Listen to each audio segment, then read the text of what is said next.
Uh, last night we had Eurocon, great treasure of an experience and great encouragement from the Lord.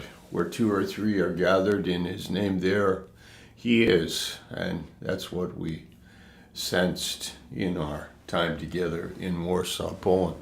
Thanks to Pastor Maciek and Renata and all the Robert, Mariusz and Tomek and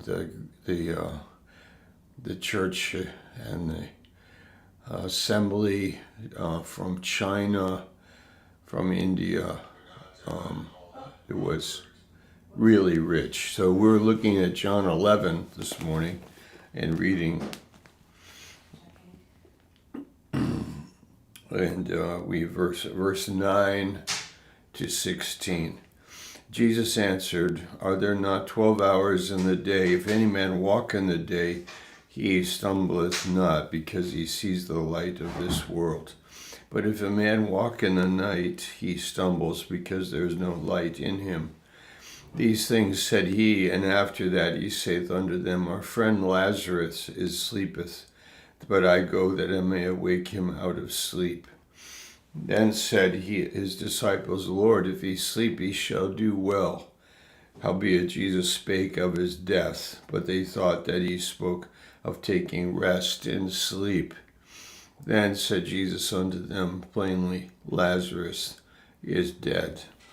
And I am glad for your sakes that I was not there, to the intent you may believe. Nevertheless, let us go unto him. Then said Thomas, which is called Didymus, unto his fellow disciples, Let us also go, that we may die with him. I want you to take note of Thomas in this story.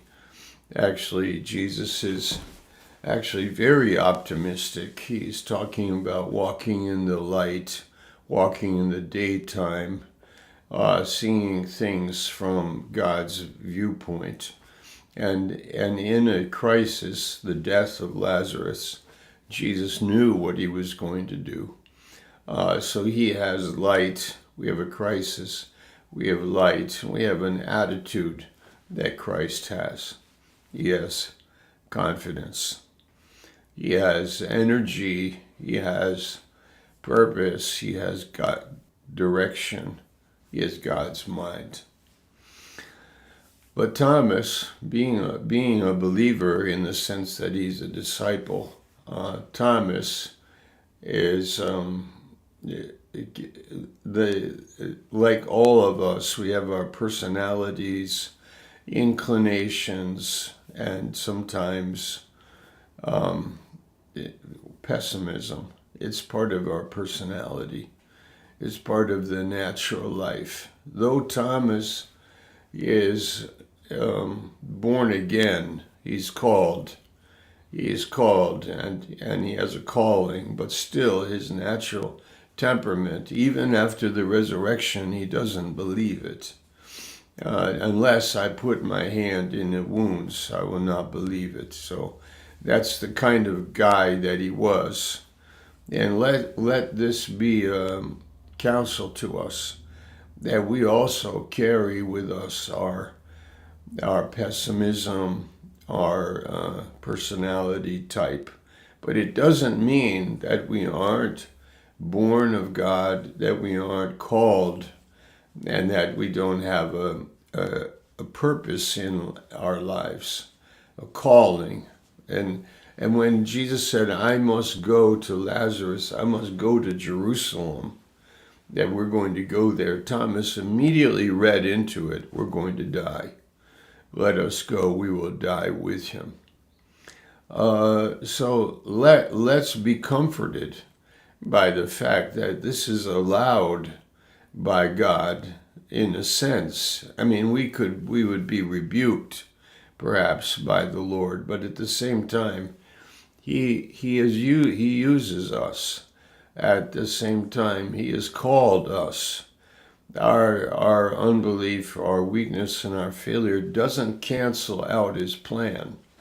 And Thomas went with him, and Thomas saw the resurrection of Lazarus from the dead.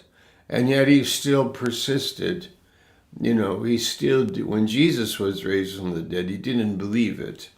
So Thomas is on a road, and so are you. Let us be aware of the fact that we are the way we are, and yet let's counter it in our faith. Let's ask for God to help us and lead us and anoint us. And let's follow what the instruction is in the New Testament. To rejoice always, be thankful in everything, to walk in the Spirit and love each other. I enjoyed Poland very much, and the meeting of the various believers that's fresh in our minds.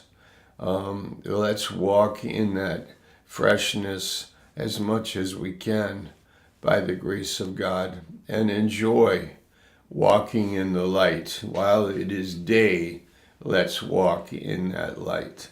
For the night comes, right? This is what he said. Amen. Okay, God bless you.